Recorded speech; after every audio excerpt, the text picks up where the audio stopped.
আপনারা সবাই কেমন আছেন? আগে ভিডিওটা দেখেন, তারপর হচ্ছে আপনাদেরকে বলি বিষয়টা। हमारे देश से कितने सारे एहसान हैं इनके देश पर, हमारे देश के, और इतनी नफरतें कर रहे हैं। कोई इनका लीडर मारा जाता है, उसका इल्जाम इंडिया पर लगाया जाता है कि इंडिया में लोग चले गए इनको मारने के बाद, और इतनी नफरतें करते हैं। वैसा ही जैसा होता है ना नॉर्मली दुनिया में कि जब लोग नफरतें करते हैं ना तो फिर सारे एहसान भूल जाते हैं। हमारे देश ने इन पे कितने सारे एहसान किए हैं वो सारे भूल गए। अभी भी इनकी टीम के खिलाड़ी हमारे आईपीएल मैचेस में खेलते हैं। नहीं खिलाना चाहिए, एक्शन लेना चाहिए। अब हमारे देश को चुप नहीं रहना चाहिए। তো এখন আপনারা ভিডিওটা পুরোপুরি দেখেছেন। আসলে উনি একজন ভারতীয় মার্চেন্ট নেভি অফিসার, আমার র্যাঙ্কের। বাট উনি এখানে যে ভিডিওতে যা বার্তা আমাদেরকে দিয়েছেন, আসলে এটার কিছুটা সত্য এবং কিছুটা মিথ্যা। উনি ওনার ভিডিওতে বলেছেন যে একজন রাজনৈতিক নেতা মারা গেছেন। আসলে উনি একজন রাজনৈতিক নেতা নন, শুধু উনি আমাদের জন্য একজন দেশপ্রেমিক। উনি হয়তো সেটা জানে না, বাট আমি রেহান আশরাফ ভাই আপনাকে বলতে চাই, বাংলাদেশের মানুষের ইমোশন হচ্ছে ওসমান হাদি এখন। আর একজন দেশপ্রেমিকের খুন সেটা কেউ মেনে নিতে পারে না, কোনো দেশই মেনে নিতে পারবে না। এটা আপনার দেশ ভারত এটা মেনে নিবে না। আপনি হয়তো জানেন না যে ওসমান হাদিকে খুন করার জন্য ভারত থেকে ওসমান হাদির খুনির অ্যাকাউন্টে প্রায় 127 কোটি টাকার লেনদেন হয়েছে। ইনভেস্টিগেশনের মাধ্যমে আমরা জানতে পারি।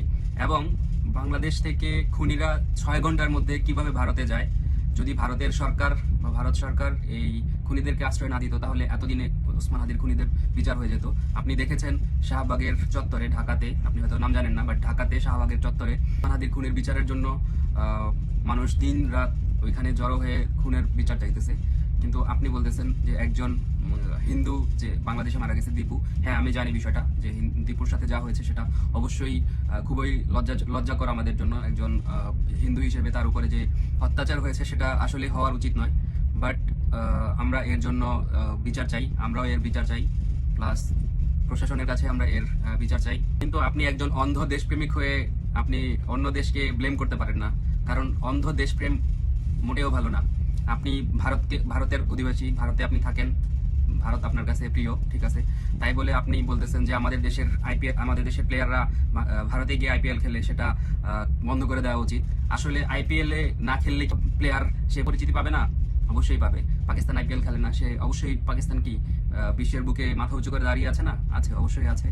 তো আপনি হয়তো আমার ল্যাঙ্গুয়েজ বুঝবেন না, আপনার জন্য আমি স্পেশাল করে ট্রান্সলেটর ইউজ করব। আপনি বলেছেন আমাদের স্বাধীনতার কথা, যে আমাদের স্বাধীনতার সময় আপনারা অনেক সাহায্য করেছেন। কিন্তু আপনাকে একটা কথা স্পষ্ট করে বলে দিতে চাই, সাহায্য করা মানে এই নয় যে আপনি তাকে দাস হিসেবে ব্যবহার করবেন।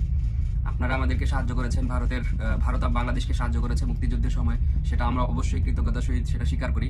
কিন্তু তার মানে এই নয় যে আমাদেরকে সারা জীবন আপনাদের গোলাম হয়ে থাকতে হবে। আমরা আপনাদের কথা মতো দেশ পরিচালনা করব, আপনাদের নিয়ম অনুযায়ী আমাদের দেশ পরিচালনা করতে হবে, সেটা কিন্তু কোনোভাবেই আমরা মেনে নিতে পারবো না। বাংলাদেশ তার নিজস্ব সাংবিধানিক আইন অনুযায়ী চলবে এবং বাংলাদেশের জনগণ এই আইন প্রণয়ন করবে। ভারতের কোনো হস্তক্ষেপ এখানে চলবে না। আমার এই ভিডিওর মাধ্যমে স্পষ্ট করে বলে দিতে চাই, বাংলাদেশ নিজস্ব সাংবিধানিক নিয়মে চলবে এবং ভারতের কোনো আধিপত্য আমরা মেনে নিব না। দিল্লি না ঢাকা, ঢাকা ঢাকা। দিল্লি না ঢাকা, আপোষ না সংগ্রাম। And I especially হাদি সাহারার উষার বালুতে আবে জামজাম পানি, হাদি আজাদের হাসান হোসেন জান্নাতি ফুলদানি।